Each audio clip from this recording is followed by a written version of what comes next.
जसे ज्ञानोबरायचे, सावताबाबांचे, नामदेवरायचे अभंग आहेत आणि ते अभंग वाचल्यानंतर त्याची भावना समजते माणसाला. ह्या अभंगामध्ये तुकोबाराय रागवलेले आहेत, ह्या अभंगामध्ये तुकोबारायने फार शांत सांगितलेलं आहे. तसंच पखवाजाच्या बोलाचं आहे. ते बोलाची भाषा समजली पाहिजे, त्या बोलाचा स्वभाव तुम्हाला समजला पाहिजे. तो बोल शृंगार रसात म्हणायचा आहे का वीर रसात म्हणायचा आहे का शांत रसात म्हणायचा आहे. नाही ते एखादा चांगल्या बोलाचं वाटोळ करून टाकायचं आहे का नाही. आत्ताचा बोल तसाच आहे.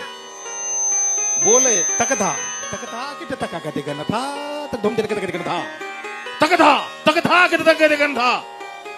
ते भांडणं झाल्यासारखं होईल, त्या भावना संपून जाईल त्याचे, आहे का नाही.